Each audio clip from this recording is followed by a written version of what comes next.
Hello guys, welcome to walk with win YouTube channel. കുറച്ചധികം നാളത്തെ trip പ്ലാനുകൾക്ക് ശേഷം ഞങ്ങൾ വിചാരിച്ചു ഒരു കുഞ്ഞു ട്രിപ്പ് പോയാലോ എന്ന്. എല്ലാവർക്കും അറിയുന്ന സ്ഥലം തന്നെയാണ്, മൂന്നാറാണ്. അപ്പോൾ ബാഗെല്ലാം പാക്ക് ചെയ്ത് ഞങ്ങൾ രാവിലെ തന്നെ അലറൊക്കെ വെച്ച് എണീറ്റ് ജേണി സ്റ്റാർട്ട് ചെയ്തിരിക്കുകയാണ്. 4 മണിക്ക് എണീറ്റ് 5 മണിക്ക് ട്രിപ്പ് ഓണാക്കണമെന്ന് വിചാരിച്ചതാണ്. പക്ഷേ 4 മണിക്ക് എണീക്കാൻ പറ്റാത്ത കാരണം കൊണ്ട് നെക്സ്റ്റ് 5 മണിയുടെ അലറും ഞങ്ങൾ സ്കിപ്പ് ചെയ്ത് 5:30ക്കാണ് എണീറ്റിട്ടുണ്ടായിരുന്നത്. അങ്ങനെ ഉണ്ണിമേനെല്ലാം സെറ്റ് ചെയ്ത് ആൾക്ക് അത്യാവശ്യം നല്ല ഉറക്കക്ഷീണമുണ്ടായിരുന്നു. അപ്പോൾ പിന്നെ കുറച്ച് നേരമൊക്കെ ട്രിപ്പ് പോകാമെന്നൊന്നും ആൾക്കറിയില്ല. പക്ഷേ കാറിൽ ടാറ്റ പോകാമെന്ന് പറഞ്ഞ് അപ്പയുടെ അടുത്ത് പോയിരിക്കണം എന്ന് പറഞ്ഞ് ഫ്രണ്ടിലേക്ക് ഇരിക്കാനുള്ള ഒരുക്കത്തിലായിരുന്നു ആൾ. പക്ഷേ ഉറക്കം വരുന്ന കാരണം കൊണ്ടും ഞങ്ങളെ ഫ്രണ്ടിൽ രണ്ടാളെയും കൂടി ഒരുമിച്ച് ഇരുത്താത്തത് കൊണ്ടും ഞങ്ങൾ രണ്ടാളും ഇപ്രാവശ്യം ബാക്കിലാണ്. അങ്ങനെ സേറിക്കുട്ടിക്ക് നല്ല ഉറക്ക ക്ഷീണമുണ്ട്. അപ്പോൾ നൈസായിട്ട് വീണുടങ്ങി. അപ്പോൾ നൈസായിട്ട് ആളെ സൈഡാക്കിയിട്ട് കിടത്തി ഉറക്കി ഞാൻ. ഒരു കുഞ്ഞുറക്കം ഉറങ്ങി വിളിക്കും പാപ്പം തിന്നാന്ന് പറഞ്ഞിട്ടാണ് ആശാത്തിനെ കെടുത്തി ഉറക്കിയത്. അങ്ങനെ കുറച്ച് കഴിഞ്ഞപ്പോഴേക്കും ആൾ എണീറ്റു. അത്യാവശ്യം ഉഷാറായി തുടങ്ങി. എന്നാലും ഒരു ക്ഷീണം ഉണ്ടായിരുന്നു. അങ്ങനെ പിന്നെ ഞങ്ങൾ രാവിലത്തെ ഫുഡ് കഴിക്കാനുള്ള ഹോട്ടൽസ് തപ്പലായിരുന്നു. അങ്ങനെ ഞങ്ങളൊരു ഹോട്ടൽ കണ്ടുപിടിച്ചു. അങ്ങനെ അവിടെ കയറി അത്യാവശ്യം നല്ലൊരു തട്ടും തട്ടി. അവിടെ നിന്ന് വീണ്ടും വേഗം പോകണമല്ലോ, അതുകൊണ്ട് ഒരു മസാല ദോശയൊക്കെയാണ് കഴിച്ചിട്ടുണ്ടായിരുന്നത്. അവിടെ ഉള്ളിൽ കയറിയപ്പോൾ ഇങ്ങനത്തെ ഒരു ലോകം തന്നെ അവിടെ ഉണ്ട്. നല്ല നല്ല രസമുണ്ടായിരുന്നു അവിടുത്തെ ഓരോ കാര്യങ്ങളും അവർ ചെയ്തു വെച്ചിരിക്കുന്നത്. അങ്ങനെ അവിടെ നിന്ന് ഫുഡൊക്കെ കഴിച്ച് ഇറങ്ങി പിന്നെയും ഞങ്ങൾ യാത്ര തുടർന്നു. ട്രിപ്പ് ആക്ച്വലി ഞങ്ങൾ പോയത് ഡിസംബർ 14, 15 ആ ദിവസങ്ങളിലായിരുന്നു. പക്ഷേ അതിനുശേഷവും കുറച്ചധികം ട്രിപ്പും കാര്യങ്ങളൊക്കെ ആയതുകൊണ്ട് വോയിസ് ഓവർ കൊടുക്കാനും വീഡിയോ എഡിറ്റ് ചെയ്യാനും സമയം കിട്ടിയില്ല. പിന്നെ കുറച്ചധികം മടിയും വന്നു ഇതൊന്നും ചെയ്യാണ്ടിരുന്നിട്ട്. അങ്ങനെ ഞങ്ങൾ പോകുന്ന വഴിക്ക് ഒരു വെള്ളച്ചാട്ടവും അതിൻ്റെ അടുത്ത് കുറച്ച് ഐ ലവ് ഇടുക്കി എന്നൊക്കെ എഴുതി വെച്ചിട്ടുള്ള ഒരു പ്ലേസൊക്കെ ഉണ്ടായിരുന്നു. അങ്ങനെ അവിടെ ജസ്റ്റ് ഒന്ന് ഇറങ്ങി. പിന്നെ കുറച്ച് നേരം ആയില്ലോ ഈ കണ്ടിന്യൂസ് ആയിട്ട് ഡ്രൈവ് ചെയ്തുകൊണ്ടിരിക്കുന്നു. അപ്പോൾ ഡിവോഞ്ചേട്ടനും ഒന്നൊരു റിലാക്സേഷൻ ആയിക്കോട്ടെ എന്ന് വിചാരിച്ച് ഞങ്ങളൊക്കെ അവിടെ ഇറങ്ങി നടന്ന് അവിടെ ഒരു കുഞ്ഞ് പാർക്ക് പോലെയൊക്കെ അവർ സെറ്റ് ചെയ്തിട്ടുണ്ടായിരുന്നു. അവിടേക്ക് ഒന്ന് നടന്നിട്ട് വന്നു. കുഞ്ഞ് ഒരു വെള്ളച്ചാട്ടം ആയതുകൊണ്ട് തന്നെ, പിന്നെ അവിടെ ഒരു പാർക്കും സെറ്റ് ചെയ്തിട്ടുള്ളതുകൊണ്ട് തന്നെ ട്രാവലേഴ്സൊക്കെ അവിടെ നിർത്തി അവിടെ പിള്ളേരൊക്കെ ഇറങ്ങി കുളിക്കലും പരിപാടികളൊക്കെ ഉണ്ടായിരുന്നു. ഞങ്ങൾ ഫസ്റ്റ് വന്നപ്പോൾ അവിടെ ആരും ഉണ്ടായിരുന്നില്ല. പക്ഷേ ഞങ്ങൾ പോകുന്നതോടുകൂടി ഓരോരുത്തരായിട്ട് വരുന്നുണ്ടായിരുന്നു. അങ്ങനെ ഞങ്ങൾ പിന്നെയും യാത്ര തുടർന്നു. അങ്ങനെ ഞങ്ങൾ പിന്നെയും പോകുന്നതിൻ്റെ ഇടയിലാണ് ഇടുക്കിക്കുള്ള ഏരിയയും മൂന്നാർക്കുള്ള ഏരിയയും കണ്ടത്. അപ്പോൾ ഞങ്ങൾ വിചാരിച്ചു ഇനിയിപ്പോൾ സ്ട്രെയിറ്റ് മൂന്നാർ പോകണോ അതോ ഇടുക്കിയൊക്കെ ഒന്ന് ജസ്റ്റ് ഒന്ന് കവർ ചെയ്തിട്ട് പോയാൽ മതിയോ എന്ന് റിസോർട്ടിലേക്ക് ജസ്റ്റ് വിളിച്ചു ചോദിച്ചപ്പോൾ അവർ പറഞ്ഞു നിങ്ങളൊരു ഈവനിങ് ആയിട്ട് എത്തിയാൽ മതിയെന്ന്. അപ്പോൾ ഓക്കെ, ഞങ്ങൾ പിന്നെ ഇടുക്കിക്ക് വെച്ച് പിടിച്ചു. അങ്ങനെ ഇടുക്കിക്ക് ഇങ്ങനെ പോയിക്കൊണ്ടിരിക്കുന്ന സമയത്ത് ഒരു അടിമാലി ആ ഒരു സ്ഥലത്തൊക്കെ എത്തിയപ്പോൾ ഒരു വലിയ സ്റ്റാച്ചു കണ്ടിട്ട് ഞങ്ങൾ നിർത്തിയതാണ്. അവിടെ എഴുതി വെച്ചിരിക്കുന്നത് കുളുമ്പൻ സ്റ്റാച്ചു അങ്ങനെയാണ്. അടിമാലി ആ ഒരു ഭാഗമായിരുന്നു കേട്ടോ ആ പ്ലേസ്. അവിടെ അതിനോടനുബന്ധിച്ചിട്ട് തന്നെ ഒരു പാർക്കും അവർ സെറ്റ് ചെയ്തിട്ടുണ്ട്. പക്ഷേ ഞങ്ങൾ പാർക്ക് ആ ഏരിയയിലേക്ക് പോയില്ല. ഇവിടെ ജസ്റ്റ് കുറച്ച് നേരം സേർക്കുട്ടിയും അപ്പയും കൂടി കളിച്ചു. അങ്ങനെ ജസ്റ്റ് കുറച്ച് ടൈം അവിടെ സ്പെൻഡ് ചെയ്തുള്ളൂ. അങ്ങനെ ഞങ്ങളെ കുറച്ചുകൂടി പോയപ്പോൾ ഇങ്ങനൊരു വൈറ്റ് സംഭവം ഒരു ഹൈറ്റിൽ കാണുന്നുണ്ട് കേട്ടോ. ആക്ച്വലി ഞങ്ങൾ ഈ ഇടുക്കി പ്ലാനൊന്നും ഇല്ലാത്ത കാരണം കൊണ്ട് തന്നെ വല്ലാണ്ട് സെർച്ചൊന്നും നടത്തിയിട്ടുണ്ടായിരുന്നില്ല. പിന്നെയാണ് മനസ്സിലായത് ഇടുക്കി ആർച്ച് ഡാം ആണ് ഈ കാണുന്നതെന്നൊക്കെ. ഈ മഹേഷിൻ്റെ പ്രതികാരത്തിൽ ഈ ഗ്രൗണ്ടിൽ വെച്ചിട്ടാണ് ആ ലാസ്റ്റത്തെ ആ ഒരു അടിയൊക്കെ നടക്കുന്നത്.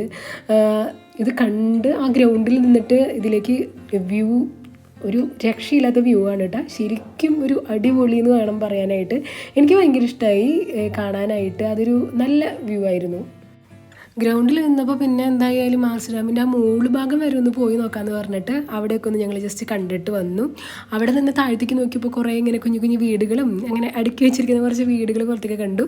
അത് കഴിഞ്ഞ് ഇങ്ങനെ അടിവാരത്തേക്ക് ഇങ്ങനെ വരുന്നതോട് കൂടി അതിരി വലുതായപ്പോൾ അതിൻ്റെ കുറച്ച് ഫോട്ടോസും കാര്യങ്ങളും കൂടി ഞങ്ങൾ എടുത്തു കേട്ടോ. അത് കഴിഞ്ഞ് പിന്നെ ഞങ്ങൾ പോകുന്നത് ഇനിയിപ്പോൾ അത്യാവശ്യം കാര്യങ്ങളൊക്കെ കണ്ടു താഴത്തേക്ക് പോരാന്ന് വിചാരിച്ച് പോരുന്നതിൻ്റെ ഇടയിൽ അവിടെ വേറൊരു ഡാം ഉണ്ടായിരുന്നു. ഏത് ഡാമാണെന്ന് മനസ്സിലായില്ല.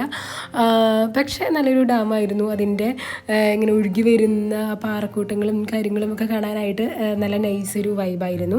അങ്ങനെ ഞങ്ങൾ അതൊക്കെ കണ്ട് പതുക്കെ മൂന്നാറിലേക്ക് പോകാനുള്ള ഒരുക്കത്തിലും ഒരു സന്തോഷത്തിലും കൂടി ആയിരുന്നു. കാരണം മൂന്നാർ ഉന്നമിച്ചിട്ടാണല്ലോ നമ്മൾ ഇറങ്ങി തിരിച്ചത്. അതുകൊണ്ട് മൂന്നാർ എത്തുന്ന വരെ ഒരു ഇതായിരുന്നു എപ്പോഴത്തെ ഒന്നിങ്ങനെ ആലോചിച്ചിട്ട്. ഇടുക്കി ഡാമിൻ്റെ ഓരോ കൈവഴികളായിരിക്കണം ഇങ്ങനെയുള്ള ഓരോരോ സ്ഥലങ്ങൾ. കാരണം അവിടെ ഇടയ്ക്കിടയ്ക്കായിട്ട് ഇങ്ങനെ കണ്ടിന്യൂസ് ആയിട്ട് ഇങ്ങനെ വെള്ളങ്ങൾ പോകുന്ന ഓരോ സ്ഥലങ്ങളുണ്ടായിരുന്നു. പിന്നെ പോകുന്ന വഴിക്ക് ഒരു കുഞ്ഞ് വെള്ളച്ചാട്ടം കണ്ടു. അവിടെ ഒരു കപ്പേള പോലത്തെ ഒരു സ്ഥലം കൂടി ഉണ്ടായിരുന്നു. അപ്പോൾ സേരുക്കുട്ടി ഭയങ്കര പ്രാർത്ഥനയിലായിരുന്നു. അങ്ങനെ അത് കഴിഞ്ഞ് ഇനി എന്തായാലും ടൈം അത്യാവശ്യമായി. നേരെ മൂന്നാറിലേക്ക് ഞങ്ങൾ വെച്ച് പിടിച്ചു. എന്താണെന്നറിയില്ല, മൂന്നാറെന്ന് പറഞ്ഞ് കേൾക്കുമ്പോൾ ഉള്ള ഒരു സന്തോഷമാണോ എന്താണെന്നറിഞ്ഞൂടാ. എന്തോ അവിടേക്ക് പോവുക എന്ന് പറയുമ്പോൾ ഭയങ്കര ഒരു ഹാപ്പിയാണ്. നല്ല ഒരു ക്ലൈമറ്റും കാര്യങ്ങളായിരുന്നു. ഭയങ്കര തണുപ്പ് അങ്ങനെ ഉണ്ടായിരുന്നില്ല. പക്ഷേ തണുപ്പുണ്ടോ എന്ന് ചോദിച്ചു കഴിഞ്ഞാൽ ഉണ്ട്. ആ തേയിലും ആ പച്ചപ്പും ഹരിതാപമൊക്കെ കാണുമ്പോൾ എന്തെന്നില്ലാത്ത ഒരു പോസിറ്റീവ് എനർജിയാണ് അതിങ്ങനെ കണ്ട് തുടങ്ങുമ്പോൾ തന്നെ. കാരണം എന്താണെന്നറിയില്ല, അത്രയും രസമാണ് അത് കണ്ടിരിക്കാനായിട്ട്. കാരണം നമ്മൾ കുറേ പ്രഷറിൻ്റെയും കാര്യങ്ങളുടെയും ഇടയിൽ ആയിരിക്കുമല്ലോ ജോലി അങ്ങനെ ഇങ്ങനെയൊക്കെ ആയിട്ട്. പക്ഷേ ഇവിടെ വരുമ്പോൾ ഈ ഒരു തണുപ്പും ഈ ഒരു തേയിലത്തോട്ടങ്ങളും ഇങ്ങനെയൊക്കെ കാണുമ്പോൾ ശരിക്കും നമ്മുടെ മൈൻഡൊക്കെ ഒന്ന് നല്ല ഒരു പോസിറ്റീവ് ഒരു നല്ല ഫ്രഷായിട്ട് മാറും. അങ്ങനെ അത് കഴിഞ്ഞ് ഞങ്ങൾ അവിടെ ഇരിക്കുന്ന സമയത്ത് കുറച്ച് എന്തായാലും ഉച്ചയ്ക്ക് ഫുഡൊന്നും കഴിച്ചിട്ടുണ്ടായിരുന്നില്ല. അപ്പോൾ ഞങ്ങൾ കുറച്ച് മാഗിയും കുറച്ച് കൊത്തിപ്പൊരിച്ച മുട്ടയും ഒക്കെ കഴിച്ചു. ഉച്ചയ്ക്ക് ഫുഡ് കഴിക്കാത്തതുകൊണ്ട് തന്നെ മാഗി കിട്ടിയ പാടെ ചൂടൊന്നും നോക്കാണ്ട് ഞാൻ വെച്ചടിക്കുകയായിരുന്നു. കാരണം നല്ല വിശപ്പുണ്ടായിരുന്നു. ഇനിയിപ്പോൾ സേർക്കുട്ടി അതിൻ്റെ ഇടയിലൊന്ന് വൊമിറ്റ് ചെയ്ത കാരണം കൊണ്ട് തന്നെ പിന്നെ ഫുഡ് കഴിക്കാൻ അവൾക്ക് കൊടുക്കാനും എനിക്ക് ഇത്തിരി ടെൻഷനായി. അപ്പോൾ പിന്നെ മുകളിലെത്തിയിട്ടാണ് പിന്നെ ഇങ്ങനത്തെ കടകളൊക്കെ തന്നെ ഉണ്ടായിരുന്നുള്ളൂ. അപ്പോൾ ഞങ്ങൾ ഫ്രഷ് ആയിട്ടുള്ള കുറച്ച് കുത്തിപ്പൊരി വാങ്ങിച്ച് സേർക്കുട്ടിക്ക് കൊടുത്തു. ആൾ ഹാപ്പിയായി. കാരണം അവൾക്ക് മുട്ട കിട്ടിയാൽ മതി എന്നുള്ളൊരു വൈബാണ്. അങ്ങനെ ഈ തേയിലത്തോട്ടങ്ങൾ തന്നെയാണ് എവിടെ നോക്കിയാലും ഇവിടെ കാണാനുള്ളത് എന്ന് വെച്ചാൽ കൂടി എന്താണെന്നറിയില്ല, അത് നോക്കി നിൽക്കുമ്പോൾ കിട്ടുന്ന ആ ഒരു സമാധാനവും സന്തോഷമൊക്കെ അത് പറഞ്ഞറിയിക്കാൻ പറ്റില്ല. കാരണം ഇതൊക്കെ മുന്നും കണ്ടിട്ടുണ്ട്, ആസ്വദിച്ചിട്ടുണ്ട് എന്ന് വെച്ചാലും എത്ര പ്രാവശ്യം വന്നാലും വീണ്ടും വീണ്ടും വരാൻ തോന്നുന്ന ഒരു സ്ഥലമാണെന്ന് തോന്നിപ്പോയി. അങ്ങനെ ഒന്ന് കുറച്ചും കൂടി ഒരു കറക്കൊക്കെ കഴിഞ്ഞ് ഞങ്ങൾ ഇനിയിപ്പോൾ റിസോർട്ടിലേക്ക് പോവുകയാണ്. ഒരു 7:30 ആയപ്പോഴേക്കും ഞങ്ങൾ കൂട്ടി കയറാമെന്ന് വിചാരിച്ചു. കാരണം ഇനിയിപ്പോൾ സേർക്കുട്ടിക്കും ഓൾറെഡി ക്ഷീണമായിട്ടുണ്ട്, ഞങ്ങൾക്കും കുറച്ചധികം ക്ഷീണമായി. ഇനി എന്തായാലും പിന്നെ ഇവിടെ രാത്രി ആകുമ്പോൾ അല്ലാണ്ട് കറങ്ങി നടക്കാൻ വലിയ ഇൻട്രസ്റ്റ് ഇല്ല. ഒപ്പം ഒരു കുട്ടിയും കൂടി ഉണ്ടല്ലോ, പണ്ടത്തെ പോലെ ഒന്നുമല്ല. അപ്പോൾ ഞങ്ങൾ ഓൾറെഡി റിസോർട്ടൊക്കെ സെറ്റ് ചെയ്തിട്ടുണ്ടായിരുന്നു. റിസോർട്ടിലേക്ക് ഇതേ എത്തി. അങ്ങനെ അവിടെ എത്തി ഇനിയിപ്പോൾ ഒന്ന് ഫ്രഷായി ഫുഡൊക്കെ കഴിക്കണം. അതിനുള്ള പരിപാടികളിലേക്ക് കിടക്കുകയാണ്. നമ്മൾ ശരിക്കും പറഞ്ഞു കഴിഞ്ഞാൽ ഈ വിദേശികളുടെയൊക്കെ പോലെ ഇടയ്ക്കിടയ്ക്ക് ടൂറൊക്കെ പോകണം. എനിക്ക് ഭയങ്കര ഇൻട്രസ്റ്റ് ഉള്ള കാര്യങ്ങളാണ്. ഇപ്പോൾ 2 ഡേ ടൂർ അല്ലെങ്കിൽ പോലും ഒരു 1 ഡേ ട്രിപ്പ് അങ്ങനെയുള്ള കുറേ കാര്യങ്ങളുണ്ട്. ഇപ്പോൾ KSRTCയിൽ തന്നെ ഉല്ലാസയാത്ര അങ്ങനെയൊക്കെ പറഞ്ഞിട്ട് കുഞ്ഞു ട്രിപ്പുകൾ ഇഷ്ടം പോലെയാണ്. നമ്മളൊന്ന് പ്ലാൻ ചെയ്തൊന്ന് പോയാൽ മതി, നമുക്ക് പറ്റും. കാരണം നമ്മൾ ഇങ്ങനെയൊക്കെ പോകുമ്പോൾ നമ്മുടെ മൈൻഡ് നല്ലോണം റിലാക്സ്ഡ് ആവും. കുറേ കാര്യങ്ങൾ ചിന്തിക്കാണ്ട് നമ്മൾ അങ്ങനെ ആ ഒരു ഒഴുക്കിനനുസരിച്ച് അങ്ങ് പൊക്കോളും. അപ്പോൾ ഇപ്പം ഞങ്ങളിത് എത്തി. അപ്പോൾ നിങ്ങളും ഇങ്ങനത്തെ കുഞ്ഞു ട്രിപ്പുകളൊക്കെ പ്ലാൻ ചെയ്യുക. ഇത് ഫസ്റ്റ് ദിവസത്തെ വ്ളോഗും കാര്യങ്ങളുമാണ്. ഇനിയിപ്പോൾ റിസോർട്ടിൻ്റെ ഒരു ടൂറായിട്ട് ഞാൻ അടുത്ത വീഡിയോയിൽ ചെയ്യാം. അങ്ങനെ പിന്നെ ഞങ്ങൾ വേഗം പോയി ഫ്രഷായി വന്ന് രാത്രിയിലെ ഡിന്നർ കഴിക്കാനുള്ള ഒരുക്കത്തിലായിരുന്നു. അപ്പോൾ ഞാനും ഡിയോഞ്ഞേട്ടനും ഉണ്ണിയും കൂടി ഫുഡൊക്കെ കഴിച്ച് വേഗം കാര്യങ്ങളൊക്കെ ഒതുക്കി. നാളെയും ഇനി ട്രാവലിംഗ് ഉള്ളതല്ലേ, അതുകൊണ്ട് വേഗം എടുക്കാമെന്ന് വിചാരിച്ചു. ഫുഡെല്ലാം അവരവിടെ വളരെ നീറ്റ് ആൻഡ് ക്ലീൻ ആയിട്ട് സെറ്റ് ചെയ്ത് വെച്ചിട്ടുണ്ടായിരുന്നു. അപ്പോൾ ഇന്നത്തെ വീഡിയോ ഇത്രയേ ഉള്ളൂ. നിങ്ങളുടെ വീഡിയോ ഇഷ്ടമാവുകയാണെങ്കിൽ എല്ലാവരും ലൈക്ക് ചെയ്യുക, ഷെയർ ചെയ്യുക, സബ്സ്ക്രൈബ്